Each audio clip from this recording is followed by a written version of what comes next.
Hi, and welcome to another edition of WCM's Outdoor Hospitality Update. I'm Ben Quiggle, editor of Woodall's Campground magazine, and my co-host Mike Gast is not with us right now. Hopefully he will join us here in a little bit. He emailed me this morning and was telling me he was driving to Omaha.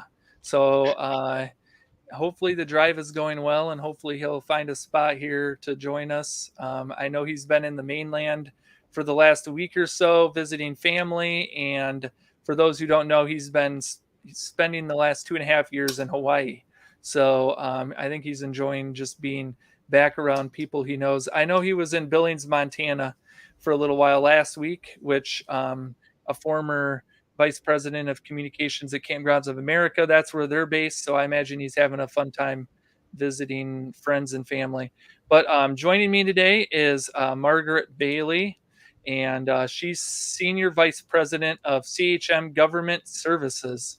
And I guess, Margaret, maybe just tell us a little bit about how long you've worked there and what exactly CHM Government Services does. Well, thank you, Ben. Thanks for inviting myself and as a representative of our organization on.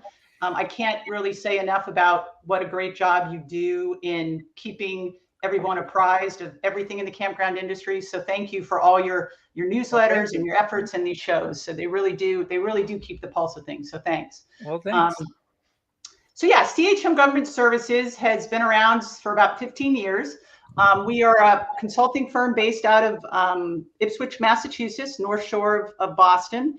And we focus on entities, primarily public agencies and nonprofits who have recreation and hospitality assets.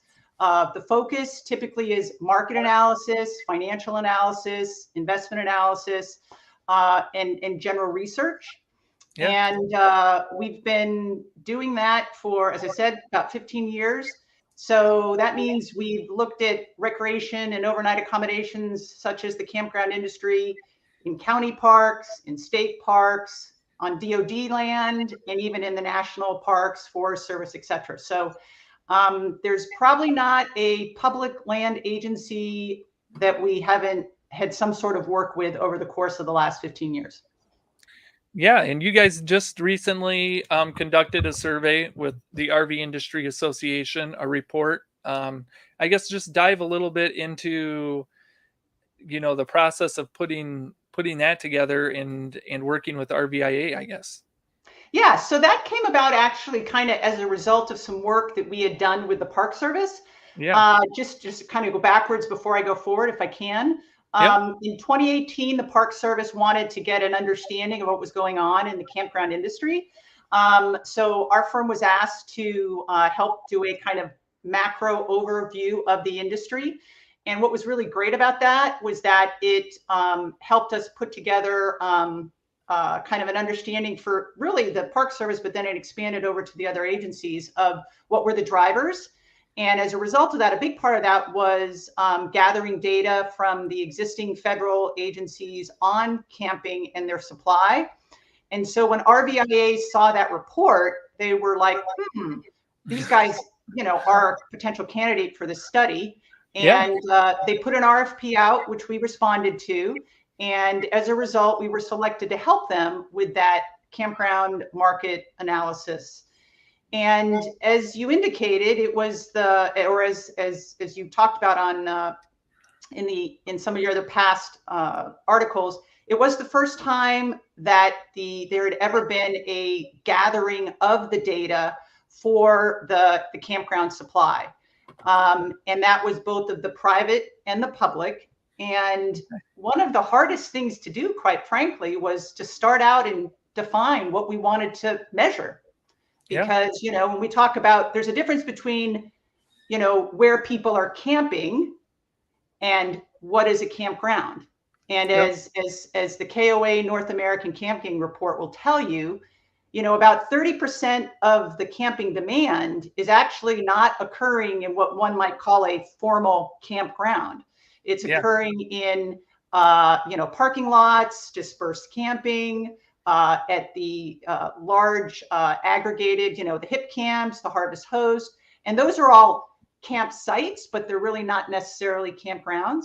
So one of the first things we had to do was define what a campground was.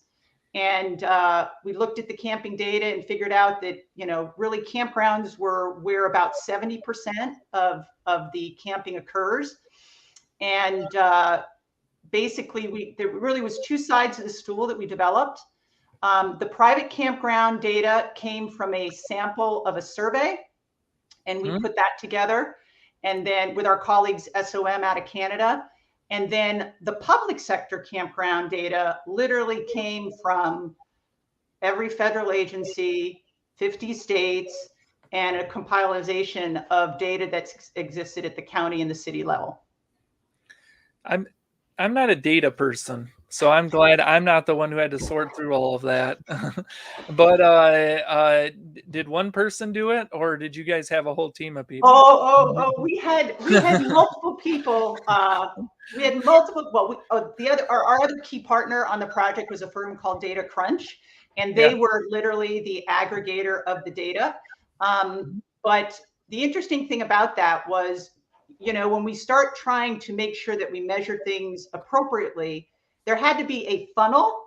So we had to take all the data, clean it. And I was like the human funnel, because I had to make sure that what we called a, campground over in State Park System A matched the same campground in State Park System B. So this issue, Ben, was actually one of the biggest challenges on the public side.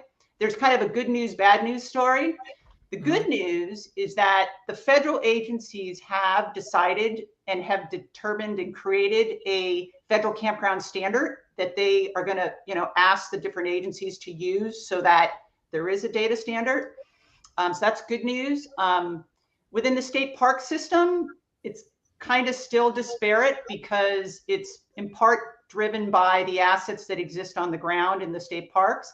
And there's 2 to 3 different campground reservation providers, maybe even 4. So every campground reservation system provider system that a state park purchases and leverages is different. So yes, it was a major undertaking to take disparate data sets and make them alignable so we could talk about it.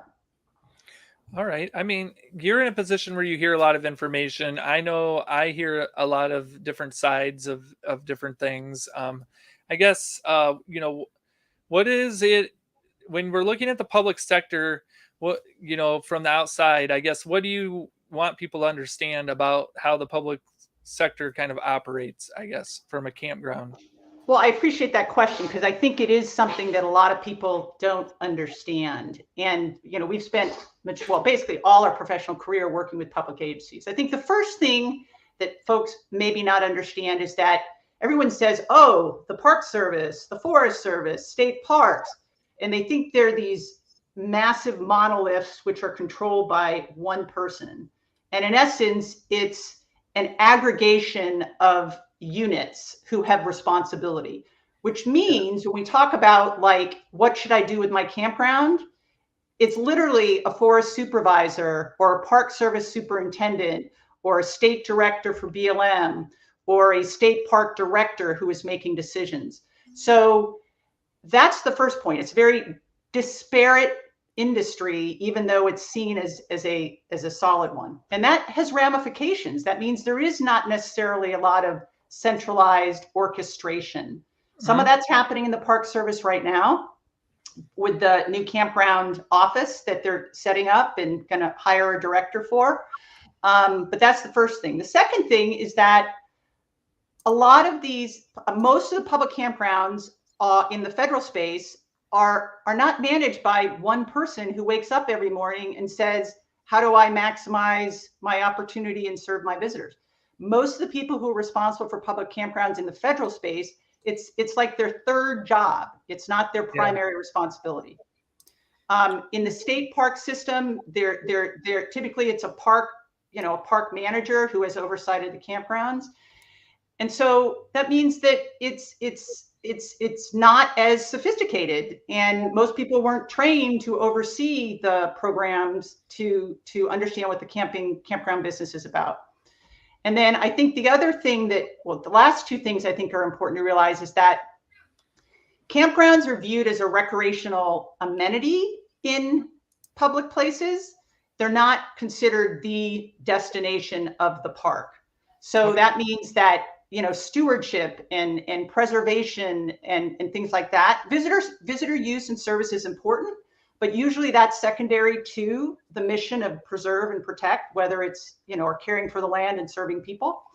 And then finally, really, and I think this is a big thing that I want the private sector to understand, in many cases, public sector fees for campgrounds are in some cases set statutorily.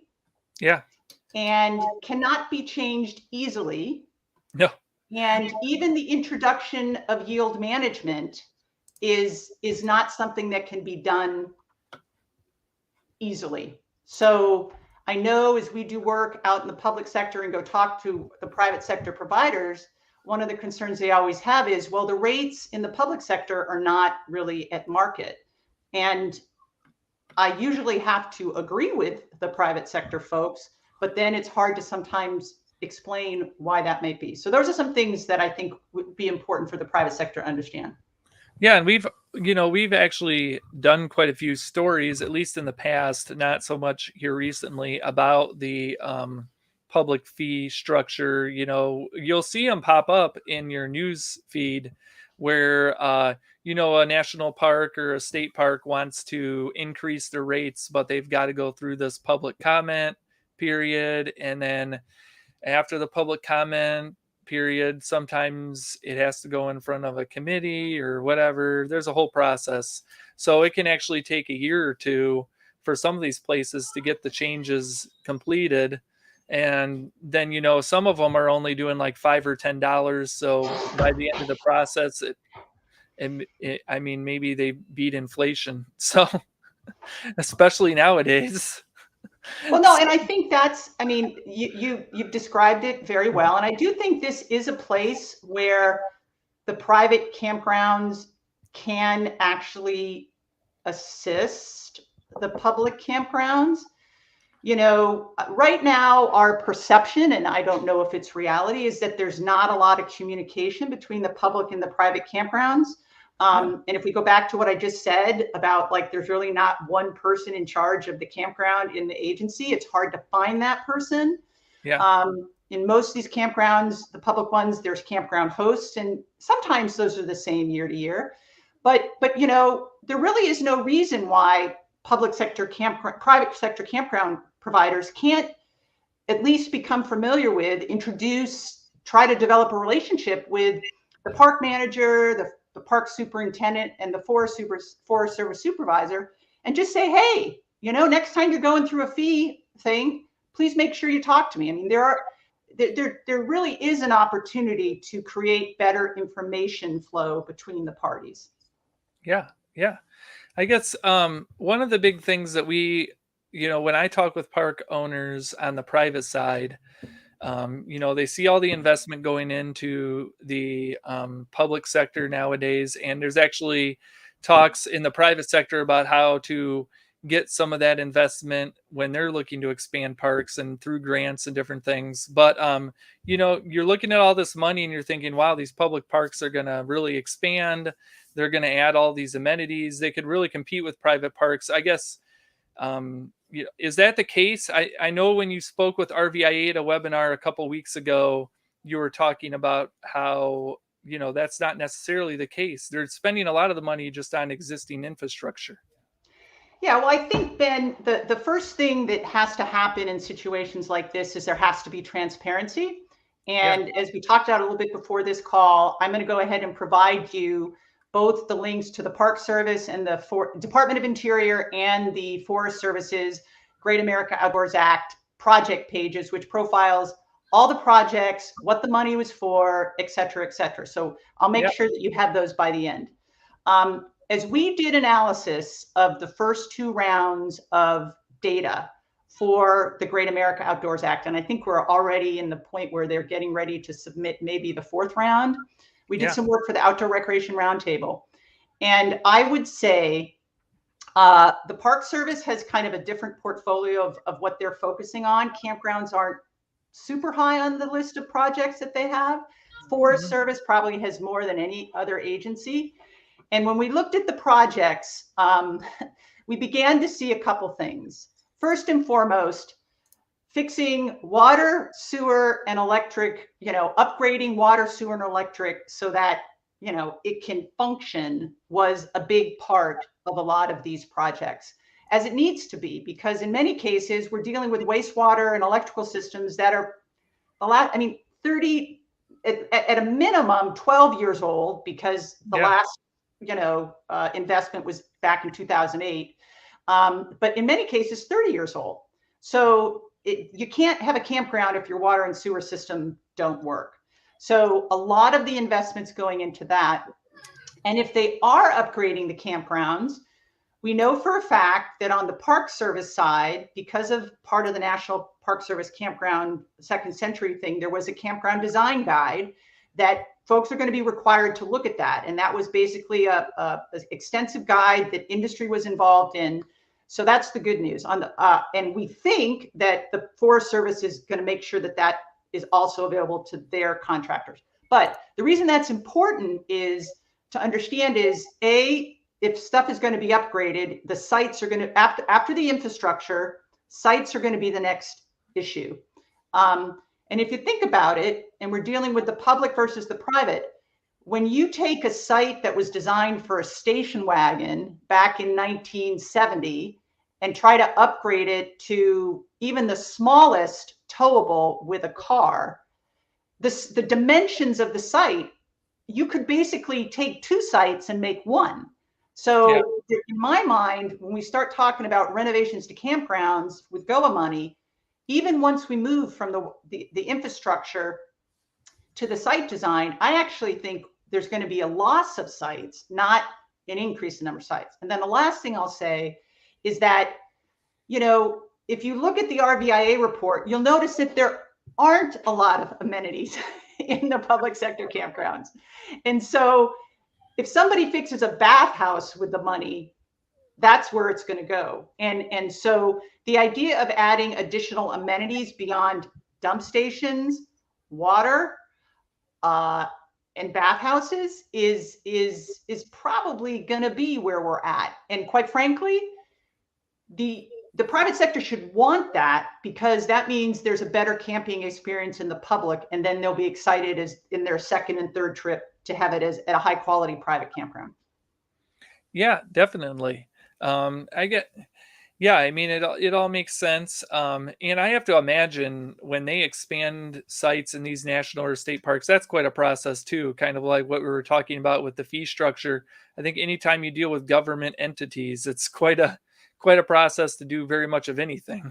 So yeah, you're right. It is. It's if particularly if you're moving outside of the current boundary of the existing campground, there's a lot. If you're staying within it, even within it, interestingly enough, in the Park Service, many of these facilities were built back in 1966. And if you start, there's literally historical and cultural compliance that has to occur if you change the bath house that was created in 1966. So yeah, you're absolutely correct.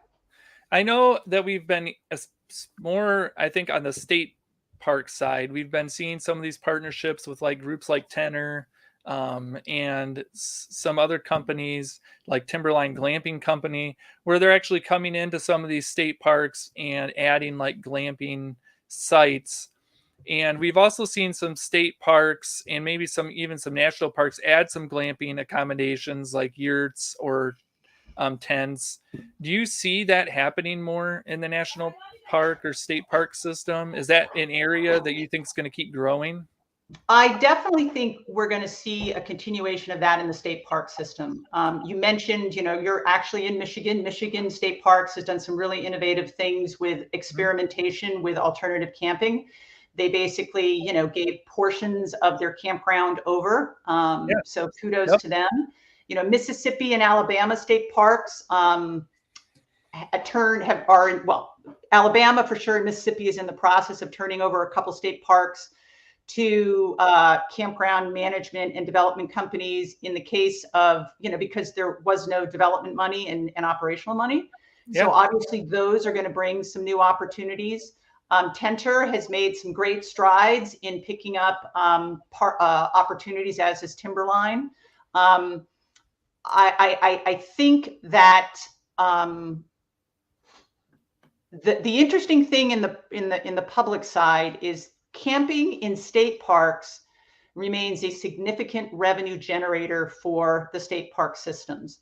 So basically, when a state park director makes a decision about doing something differently or giving up part of their inventory, they are basically having to do a trade-off analysis of, can I earn as much from this concession or this other contract as I did for that space that I had? So I think that decision is going to be one that's used, but it's very clear, and I cannot say enough really good things about RVIA here. RVIA has done a phenomenal job educating the state park system about the importance of camping to the American public. They have been in attendance at the state park directors meetings for at least a decade. And the reason I'm bringing that up is because the way change happens in the public sector is in part through education. And once folks begin to understand the opportunities and what's involved in it, things begin to happen. And so I think what we're seeing is, if you go to the state park directors show, Tenter's there, RVIA is there, other companies are there as well. And it's just a process of helping the market understand the opportunities that are out there. I think at the federal level, it's going to primarily have to be driven by the concession side of the coin, because the agency doesn't have the staffing to manage that kind of alternative method. And then that is really going to be a park by park decision. Okay. Yeah. Part of this too, and when I first started writing for Woodall's, a big topic was private and public partnerships, privatization to some point of public parks to some degree, how that all would work. And then I think the conversation kind of went away, at least on the private side as much. I don't hear about it as much as I used to. I think COVID kind of took over, and then the industry's just been surging, and other things have kind of popped up like EVs and Wi-Fi and some other important topics. So I haven't been hearing about as much about it, but I guess, is that something you hear a lot about, these public-private partnerships? Is there a way for them to collaborate, the two industries? Well, I think yes. The answer is yes. I think it's different depending upon what public area we're talking about. TVA has basically embraced public-private partnerships in a big way and has seen the impact of it. They tend to be a little easier to deal with than some of the other federal agencies because of their authority and the way they put it together. If we go back to my opening, one of my comments about what you need to understand about the public sector, one of the things you need to understand about the public sector is that really it's site specific at the federal level. So if a superintendent in a park makes a decision that they want to move their campground from public to concession, they have the opportunity to do that. Part of the campground development tool that we did for the Park Service as part of our work for them was to evaluate, what would this look like as a concession operation? What would this look like as a continued park run? So the Park Service is at least contemplating that. In the Forest Service, as you are probably aware, the majority of the campgrounds are in fact managed by the private sector. What hasn't occurred in the Forest Service, which there may be some opportunity with the new infrastructure bill that is being discussed, is there may be there's not been a lot of, in the Forest Service, you cannot invest in campgrounds as far as real property, only personal property. So until there's some pilots, and that's primarily for the Granger-Thai Authority. So I believe professionally that there is untapped potential for properly structured partnerships. But I think I'm a leader on that, not leader. I think that thought is a little bit ahead of some of the agencies at this point. So I know on the national park side and on the national level that quite a few of the parks, or concessionaires own quite a few, or they work in quite a few of them. There's some really large ones that do a really good job, like Aramark and some other ones. On the state park side, a lot of the state parks are still run by public entities, and we see state parks or states talk about privatizing. I think West Virginia was one here this last spring that had tried to pass a bill, and I thought that the bill passed, but I couldn't quite find anything on it anymore, so maybe it didn't pass. But are you surprised to see like state parks looking to find maybe this privatization method of running their state parks? I know some states are really in debt. I mean, they just don't have a lot of money to run their parks. Well, at the state park level, campgrounds, if we just talk about campgrounds proper and the traditional campground, which is a tent and RV in most cases, as I said before, they're a major revenue generator, at least top line revenue. I'm not always sure about the bottom line, but the top line, it's an important revenue generator for the state park systems. The real issue in my mind is how do we keep state parks and national parks products at least evolving and not standing still? And if there's a question of whether an amenity in a campground should be added, meaning simply upgrading all the electric, and there's not enough money in the state park budget, is there ways for loops of campgrounds to be privatized? This is something that whenever we've done 2 state campground strategies. We did one for Kentucky in the way back, and we did one for Massachusetts about 7 years ago. And basically the way we explained it is, you have a parcel of land that has X amount of sites, and each site generates X amount of money. And if you need more money from each piece of land, you've got to think creatively about what's the best way to maximize it. And so, but again, park agencies aren't always focused on, their mission is not to maximize revenue. And actually, that's a good thing for the private sector, because if it was, I don't, anyways, I'll just say that. I mean, it's just interesting, some of the discussions that come about. I know for the West Virginia one, there were a ton of people that were really worried that it was just going to destroy the feel of the system, or that, these companies are going to come in and capitalize and make it kind of really commercialized, and that prices were going to go way up. But I don't think that's necessarily the case. On the national side, these concessionaires still have to work within the national park system as far as raising rates and doing different things like that, right? They have like certain... About 50% of our firm's work is with the Park Service and their concession program. So we are, there's a statutory authority, there's contractual regulations. The whole idea of fee setting is something that's a constant area of discussion with the Park Service. There's different rate approval methods. In some cases, it's commercial market declaration. In other cases, it's comparability. So there are different mechanisms. The real issue with concessions, whether it's at the state or the federal level, and we've been doing this for 17 years, is structuring the deals fairly between the public and the private, and then making sure you have operating and maintenance plans that can be overseen. And if you have both of those things, it can be a win-win. And for the most part, that exists at both the state park and the federal level. And the way we view the private sector is, the private sector can bring capital to the market, and they can bring expertise. And if an agency wants both those things, then it should embrace it. And if they don't, then that's okay too. But the private sector has a lot to bring to the table, and the public sector has a lot they want to preserve and protect. And sometimes those don't always align. Yeah.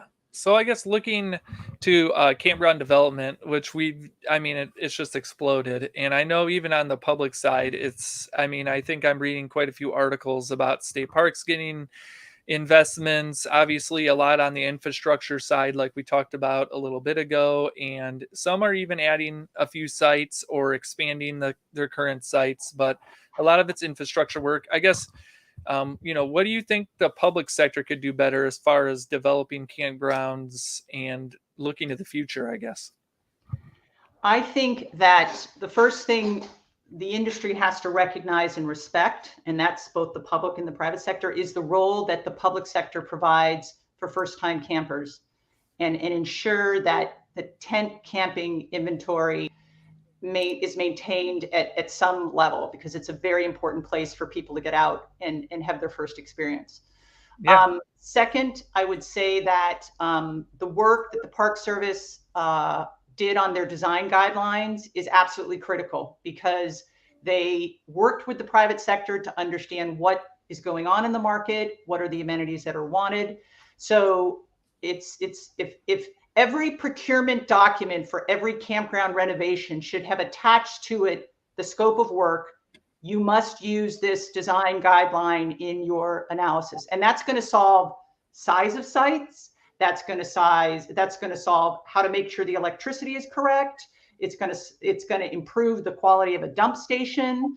And it's going to make sure that, if the public agencies can get that right and make sure that the water and the sewer and the electric is provided, it's the basics. And I can't tell you, both times we did our campground strategy, we said, get the basics right. Make sure your basic service delivery, including a high quality bathroom, is what you focus on, because everything else is gravy. How is talking about some of those amenities, I guess, do you think the public sector is doing a fairly good job getting ready for EVs, and even on the Wi-Fi side? I mean, it seems like there has been some investment on the Wi-Fi, and I know we talk with Access Parks, which does quite a bit of work with the National Park System, and they're staying busy doing Wi-Fi stuff. I guess, do you see improvements in both of those areas? I definitely see the Access Park model out there and gaining some traction. I think the Access Park model is a very innovative strategy. I don't see the pickup as fast as I think the market wants and needs. Obviously, Tango's out there as well, and so you see a couple companies making some traction there. We got to get Wi-Fi into these places, and that's kind of, if you look at the campground report and how it's kind of talked about Wi-Fi, it's kind of was, it's important, but now it's like, it's super important.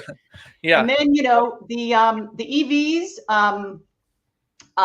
it's hot, it's important, it's exciting. I obviously, with the infrastructure bills that are out there, it's a priority. I would say that, if you don't have a general, I would rather see a campground get its electrical sites right than put money into an EV charging station, if it's a trade-off, because we know that's going to be as important. And then, the other thing is bathrooms. I mean, public sector bathrooms in some places have a long way to go. And even if you have a bathroom in your RV, you want a nice bathroom, Yeah. I mean, showers. That's a big thing for me when I go camping. Is I'm a tent camper, so I know a large majority of people aren't tent campers. They have an RV, which I hope to own an RV someday, but I haven't bought one yet. So I tent camp, and the showers are huge, especially if I'm going to stay for like multiple days, or whatever activities I'm doing. and some of them have really great showers, and some of them don't have very good Yeah, I showers. mean, So and just think about this for a minute. The state parks, I would say, are typically delivering in spades, showers, yeah, and bathrooms. The feds, the issue there, typically don't have them. It's yep, typically a result of water, just water supply. yep, And so, the likelihood that you're going to get that is not high, one would think, but it's there. Again, go back. What is the job of the federal agencies? Preserve and protect. Well, that if water is a limited commodity in some of these places, it's hard yep. to justify a shower. Yep, yep, and I completely understand that, especially when we're looking out west in different areas, where it's just hard to get water or they're going through a drought, unfortunately. So that's completely understandable. But I do look for places with nice showers, so they make me want to come back. So, what I guess looking towards the private campground sector. You mentioned a lot in the RVIA webinar that you did a couple weeks ago about how the private sector has a chance to really elevate the industry, about how it's really up to the private sector in some degree to expand the number of sites and to make sure that the new campers all have great experiences. I guess how does the private campground elevate the sector, I guess, to the next level or in the future, I guess? I think that the work that RVIA and RVIC are doing in the campground industry work group is exactly the type of collaboration that has to continue to occur. And both of those folks, so that's the first piece. The second piece is data. When we're starting to talk about significant private investment and private equity, both in public companies and private equity firms, they want data. They want stuff they can rely on. So the investment that RVIC makes every year on its state of the campground industry and the RVIA investment is absolutely critical. So it's collaboration, quality data, and then I would say that the other thing the private sector has to recognize, particularly as it tries to expand, particularly at the county and municipal level, which is where the rubber hits the road for private expansion, is I think they got to take a piece of practice from RVIA, where, as I told you before, RVIA went to the State Park Directors Conference and has been there for 10 years. I think the private sector campground industry needs to show up. RVIC needs to show up at the National Association of County Executives. Yeah. And they need to begin the process of educating county administrators as to the scale and scope of the outdoor hospitality industry. Just one piece of information here. Hospitality industry, according to AHLA, has I just wrote it down here, has 56,000 hotels. The campground industry has about half of that, 27,000 campgrounds. Yeah. Hospitality industry has about 5.3 million guest rooms. How many campsites? About 2.2. We are literally half the size of the lodging industry.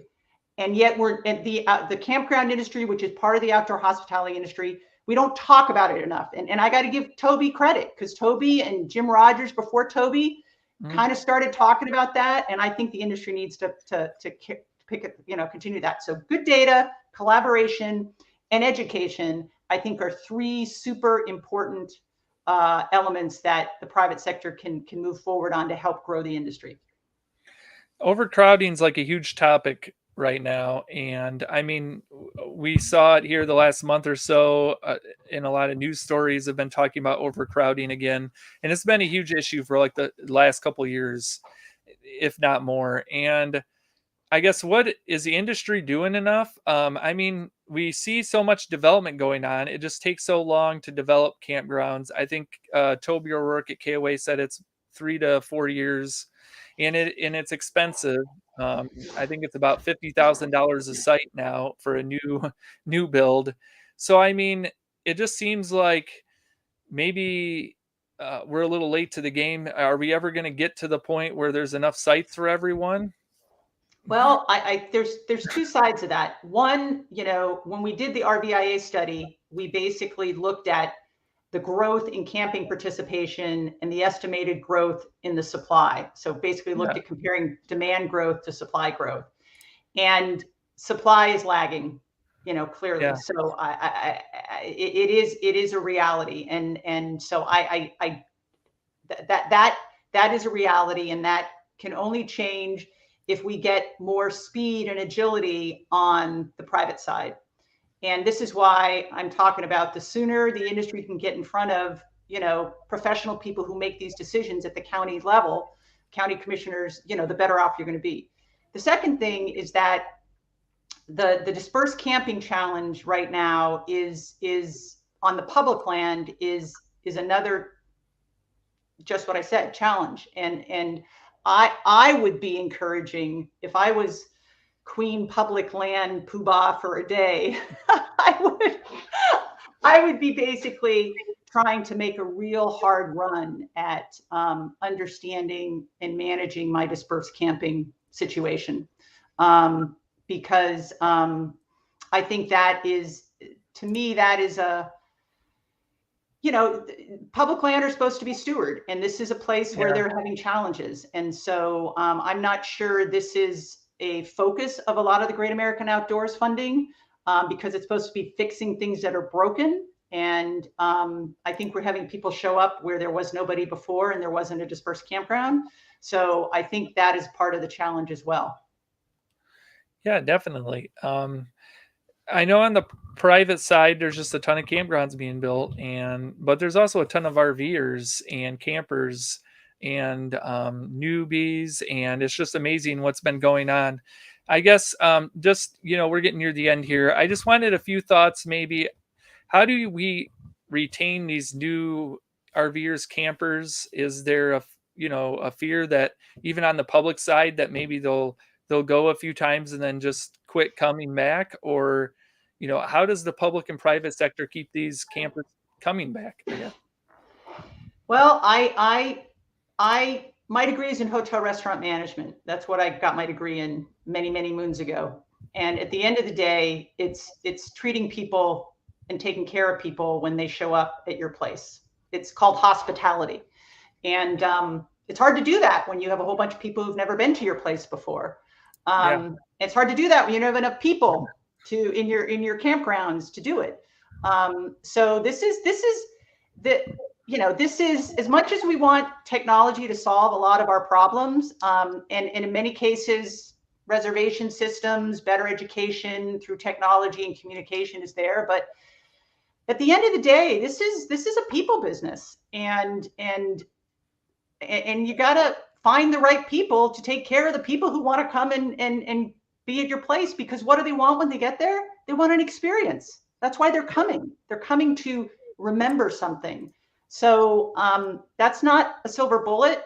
It's not the answer everybody wants, but I think at the end of the day, we retain people by treating people like we wanted to be treated when we didn't know what we were doing and showed up at a campground the first time, or when we're mad because the camper next to us is there for the first time, or they took my space. So I don't know. It's called hospitality.